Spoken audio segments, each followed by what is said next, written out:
G'day guys, Matty Extreme Auto Caravan and Camping on an Avan Ovation motorhome. Big off-grid setup to get these guys off-grid so they can run their air conditioning, they can run their induction cooker, they can run their air fryer, they can run a hairdryer, toaster, kettle, the full show guys. This monster beast of a setup will allow these guys to just pull over on the side of the road and they can just turn any device they want on. And even as a backup, if they run out of gas, they can put their three-way fridge over to mains power to run from the inverter. There's that much solar on this thing and enough battery storage on this thing to last a very, very long time. Their Swift hot water service also has the ability to run from the electric element, so the electric switch, should they run out of gas, completely as a backup. Or if you want to prolong your gas bottles, you can manage your energy by running your three-way fridge from the inverter and having the Swift hot water service run from the electric element as well. So let's dive in to what's going on down here, because there's a lot of stuff in a very, very compact space. So first of all, we'll begin with the power setup and where it is and what we decided to do. Now, with most of the Avans that we do, we put it in this location because it doesn't impact the customer storage and it's purely for electronics. The factory projector PM system, this is the PM335, the power management system, remains in situ. We basically disable all of the charging systems through this, so no longer does it take care of mains charging, no longer does it take care of vehicle DC to DC charging, and no longer does it take care of solar charging as well. It's pretty much just a power distribution point for 12 volt, and the reason we leave it in situ is because to take it out, you would have to obviously rewire another fuse box in, some relays and some extra stuff, and you would lose your water tank sensors. So you would have to completely move over to a full Victron setup, which is just an added cost for this customer that, you know, didn't want to take that route. If you were to remove this, you would have, see the tank sensors down here? So there's one, two, and there's only two on this one. So you get a waste and a fresh tank, even though there are two tanks. You're just into the one with a joiner. So, you know, you would be able to do it quite easily on this one, but there are some, you know, your Jaycos and other brands out there that run the power management system and they're running all of the tanks. So it's quite involved. And you also got your pump circuit that runs through it. So, you know, there's nothing wrong with leaving it here. There's no heat created from this unit anymore because there are no, you know, charging circuits going through it. So all of the charging stuff and the inverter charger here, everything's been upgraded obviously. So with all the Victron stuff, we've got the multiplus 12 3000 120 amp inverter charger here. So this will pump in 120 amps into this monstrous lithium battery system, which we'll show you in a second. So this will, obviously when they plug into mains power, we'll pump in up to 120 amps. And the solar will come in on top of that. So if there's good sun available on the roof, both 50 amp solar controllers will take care of the roof array. We've also done the Orion 50 amp DC to DC charger here. So when he runs his vehicle now, he's able to pump 50 amps in, a far cry better than what this was able to do before. So I think the best we saw was about 15 amps. So now he's got 50 coming in, as well as all the solar that's on the roof, which I'll talk to you about in a sec. There's the serbo down there, tucked away nice and neatly. You can see how tight this install is, guys. It's tight. We've vented all the way around here. We've had to. It's just a really, really cozy fit, but perfect because, you know, nothing else can obviously go down here.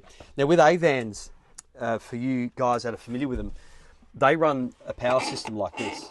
So it's basically a cable entry point on the side and you just feed the cable in. So, you know, we've got to be very mindful with how we install things so this cord doesn't get snagged on things as the customer feeds it in. And that's factory, guys. This is, you know, a factory setup and that's how it is. Yes, you can remove this and put a side 15 amp input on and then the customer would just store this in a side boot. But we try to leave things in factory form as much as we can and we don't impact too much factory stuff. It's good for warranty stuff. It keeps a lot of the companies happy. And basically our power system is just integrated into the system without too much impact on the factory setup. So let's get into the battery stuff because this is absolutely nuts. Now for you guys that have Avans or that understand this space, it is very tight. We've managed to squeeze 960 amp hours down there, guys.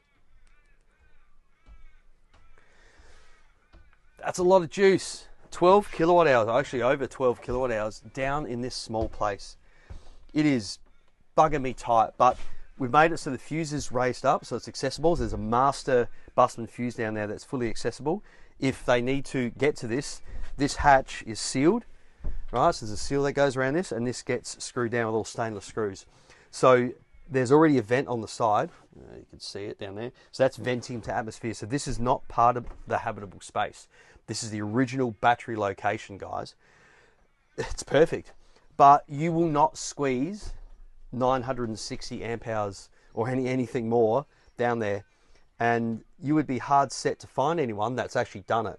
And if you have, send me the link, because I don't believe it's been done. I think this is the most powerful Avan you're going to find out there, fitting the batteries in the factory location. So no impact on any other storage, right? These guys can still keep all of their stuff in their outside bins, their side bins. There's zero impact to storage with this system in place. How cool is that? So cool. Now with solar, because we've got the Luton, and if you guys are familiar with the Luton, you know, it kind of ramps up and then flattens off. So we've done plenty of jobs over the years where we fit multiple panels on the roof to obviously avoid shade if old mate's got an antenna or something. But this one was a bit tricky. The Houghton or Houghton Blair, however you want to say it, is offset. Now, it's offset in such a way that there's a larger gap on the driver's side. So we can fit the standard size 200 watt panels on that side. But on the passenger side, we can only fit skinny panels. Now, we worked out that it was just one spot. So we're like, well, do we go the extra effort and put another 100 watts there to try and complement what is on the roof to try and get more up there? But it wasn't worth it because we were able to fit 400 in this location. Now, adding that extra panel we would have had to put a third regulator down here. So number one, you know, what I try to say to customers all the time is we sort the job out on site. We work out the amount of solar we can get when we're doing the job. And this is a classic example. So we've got 2 different size panels on the roof of this now. So had we gone for that third different size panel, it's an extra 100 watts on another regulator for, you know, however many hundreds of dollars. It's not worth it. Sometimes it's not worth, you know, spending that money just to gain 100 watts on the roof, or even 60 watts for some jobs. So we've worked out 4 180s. All right, so we've done 3 at the rear, 1 along the rear right. So essentially we've called that a rear system. So 4 180s, so there's 720 watts on the rear of this, and we've managed to squeeze 400 watts on the Luton here. So 1120 watts, guys, on this Avan Ovation. That's a lot. That's a pretty big amount of solar. So this thing should see north of 50 amps, you know, 60 amps just from the sun. The vehicle's DC charger will come in on top of that. So on a really good sunny day, these guys are driving along, they're pumping in 50 from the engine, they're able to get 50 plus from the roof array. That's fast charging when you're off grid. If you don't have a generator and you have no means of mains charging, that's the best way to do it. Heaps of solar, maximize your DC charging, and you will get a system like this that can fast replenish the battery bank. And you know, what I try to tell my customers always is just know your charge rates. Your 50 amps per hour when you run the engine is sure as shit. It's always going to happen when you run that engine. So in 3 hours, you've pumped in 150 and, you know, so forth. You can work it out. Solar is always variable. Based on the conditions, it might be really, really hot. You know, it's going to back off slightly. You know, it might be like we're at the bottom of winter now where the sun angle is quite low in the sky, the sun. So those big, long shadows that you see, that's casting shadows, but also the panel won't let as much light in coming on such a sharp angle. So your solar will be diminished. You know, roughly say about half, maybe a third to half. It's still variable based on that sun. Even, you know, the sun doesn't start coming up to like 9:30 or, you know, 10 o'clock and high enough in the sky to even pump energy in. And now's an example, we're only pumping in 350 watts or something, and it's, you know, 10:30. Nice clear sky, but that's the thing. Just know your charge rates. Solar variable, engine you can rely on, mains you can rely on with a generator. So because this is the multiplus 120 amp inverter charger, there's 120 amps of charging from mains power. So when these guys plug into a station stay, a caravan park, a generator, wherever they go, this charger has the ability to pump in 120 amps. That's a lot of energy. Now, obviously, if you've got a very small generator, like a Honda 2, even a Honda 1, that will get backed off because you're essentially moving that energy from that generator directly into the batteries. All of the stuff in between is your chargers, but Victron's smart. So you would go up to the touch screen. Actually, I'll do it live for you now. Let's do this. So you go up to your touch screen and you'd simply go to the top left on the new format, and the mode is your shore current limit. So see, now it's set to 16. Focus. So that's 16 amp supply. So when you go to a caravan park, you know, we're on a 15, 16 amp supply. So 15 amps, you would leave it at this. This is the default. Now, if you go to a station stay and it's, you know, you pull your little amphibian 10 to 15 amp converter out, well, you'd set it for 10 and just go set.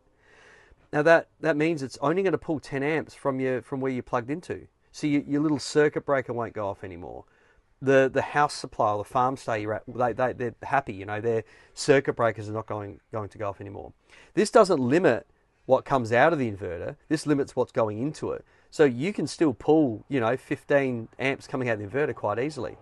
If you run a little Honda generator, you know, drop it down to 3 and click set. If you run maybe a Honda 2, put it to 6 or 7. You want to adjust it finally, you can go up like that. Very easy. And then back to factory. It's as easy as that. Now, we've got the inverter on running right now. We've been running the Horton 3400 on heat since about 7:30 this morning. Riley's on the roof doing more solar work now. One of the arrays have just turned off. And so 10, 20.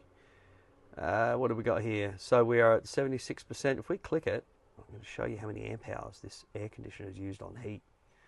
So consumed amp hours, look at that number. Wow. So just to make that clear, this Horton Bel Air 3400 has sucked 200 odd amp hours out of the battery since 7:30. Now try to replace 200 and something amp hours on a day like today. You're not going to get that 50, 60 amps an hour. That's why we try and tell people to just understand the charge rates. You can still run your rooftop air conditioner as a heater, but mate, it's going to drop that energy because in winter the sun is low, solar yields are low. It's crap. It's just there. That's why we say diesel heating or gas heating for off-grid use. And then obviously during the summer or as those, you know, long days approach, you've got more solar intake so you can run your air conditioner as an air conditioner to keep it nice and cold. Well, what we'll do, I'll put this puppy on. I'm going to show you what she draws when it ramps up because this thing is a monster. Get it like as hot as we can. We'll probably go, we'll go I think 30, that's it. Yeah, maxing out. So just shut the door to try and get rid of this shadow because it's such a beautiful screen. You know, the glass reflects everything, so you've got to be careful with glare. Anyway, look at that running on heat. What a beast. 100 amps, you'd call that. So I mean, this is with 960 amp hours. Just by looking at the load, you can work out roughly how long it's going to take to get to, you know, 50% and so forth. It's not going to, I mean, it's going to run for a lot of hours, but its replenishment, try to get that back, is quite difficult. And the reason I'm showing you this, guys, is you can still run that air conditioner as heat, but just know what it pulls. It's a lot of energy. And simultaneous running, you can do the microwave, of course. Got something in there now, there we go. So you've got the microwave going there, got the Horton, multiple devices at the same time. I could put something else on quite easily, but this is a new motorhome, there's nothing bloody in it. So there it is, a couple of 100 amps getting pulled there. We'll turn that puppy off. So that red you saw was it hitting the limit because the limit hasn't been set yet. So this is on auto ranging. What that means is this little graph that you can see here will chop and change based on what maximum range it's read. So I've set it for auto, so that's why now you're only seeing it down to kind of half. And if you put a big load on, it'll push it higher and then it'll kind of remember it. So this will get smaller and smaller. It's just a new thing that Victron are doing. Brief is another way to see the screen. Basically the same information, just a different format. And you can click this little puppy up the top there and changes it to that. So we've got shore power here. We're off grid at the moment, so you're going to see nothing here. That's your alternator, so when we run that engine, you know, you'll get your 50 amps, 700 odd watts. This here is solar, completely variable.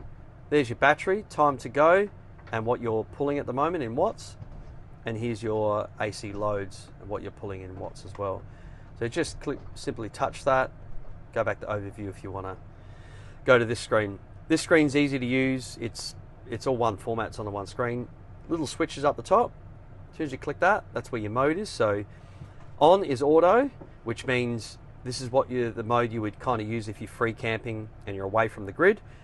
Obviously inverter only will work as well. When you go to a caravan park, we encourage people to put it on the charger only. If you go to a station stay and you want to use that shore current limit, put the system to on, and then you'll be able to use your 10 amps coming in plus some more energy if required.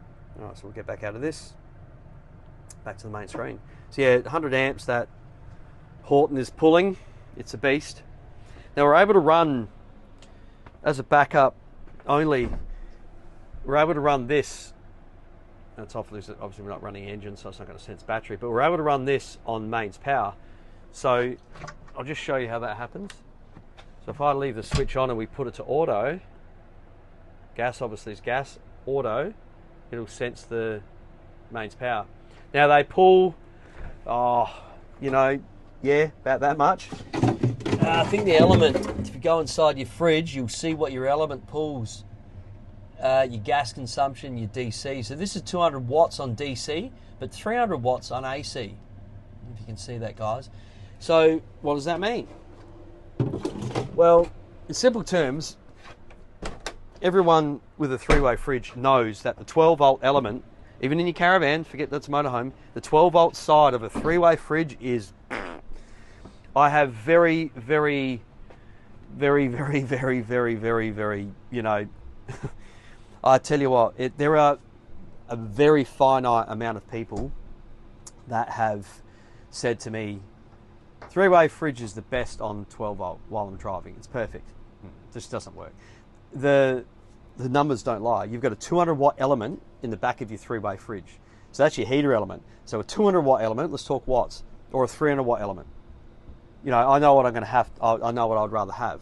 I'd rather have the 300 watt element. Yes, it's going to use a little bit more energy, hence the 300 watts, but your fridge is going to stay colder.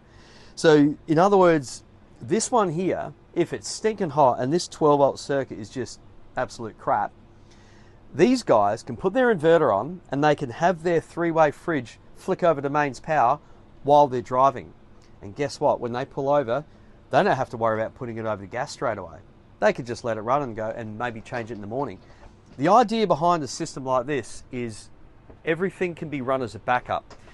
This van was never set up for an original use as an off-grid setup. So, three-way fridge, you've got the Swift hot water service.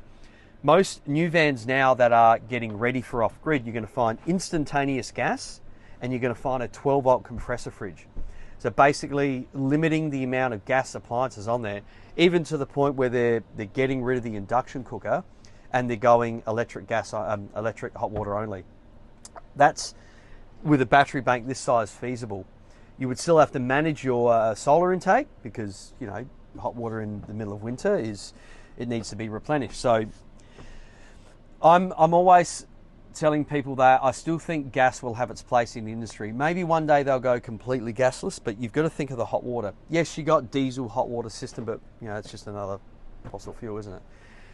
It's all about what the customer wants and being safe. If you're not happy with LPG in your motorhome or your caravan, then yeah, do a complete delete and look at your other options. But know this, electric heating for any cause is very expensive energy-wise. It will cost you so much in energy, it is unbelievable. And the only comparison I can give you guys is just look at your electricity bill, even with solar. Have a look at your bill in winter. Solar yields are low, electricity price is the same, right?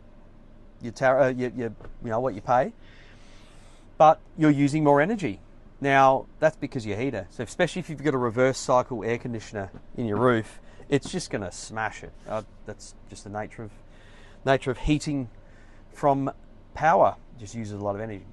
It's the same with hot water. You're only dumping that energy into your hot water. So manage it. Gas for heating, guys. Gas for hot water. Use the batteries as a backup only. And then, electric for cooking, electric for running the air fryer, electric for using the hairdryer, microwave, all of the other stuff. Charging cordless drills, the full show. It is bloody hot in here, really hot. Alright, so I'm running that 3-way fridge as well as the heater on the roof here, this Horton thing, and that's pulling 130 amps. So that is, yeah, so you can see there, that's running from the inverter as a backup only. If I turn that puppy off, actually I'll try and hold it there as I turn it off. Here we go. Alright, so that wattage will disappear. There we go. The 300, yeah, it's about right. So this fridge with mains power pulls about 25 odd amps running the inverter, but you know, that's more energy than running on 12 volt, but the fridge is going to run a lot better. So when you want to obviously go to, when you arrive at camp and you change the power source manually, you can still do that. So there it is, straight to gas. And that's what he'll do. He won't have it on auto. He'll be free camping and he'll manually select gas. Well, thanks for watching again, guys. Like and subscribe if you haven't already. Look back through the history of all the videos we've done over the years. You know, it's only 5% of our actual workload. You know, you're going to see a lot of the older installs pre-standard, so just keep that in mind, guys, when you see batteries under a bed or in a tunnel boot area.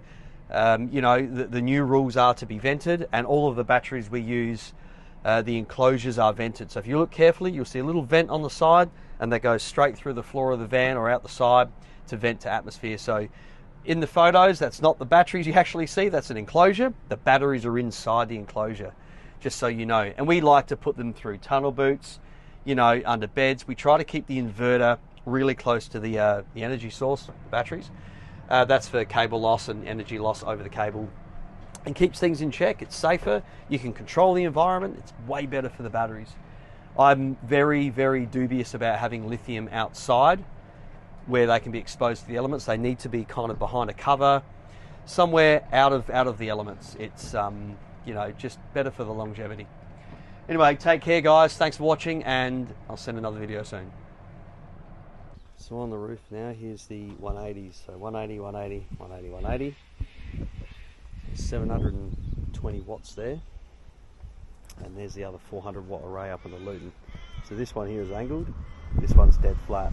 So the good news is when the sun is over there, I'll tell you what, and you can see my shadow, that array is going to be pumping in some big energy. We should go down and check out what it's doing actually.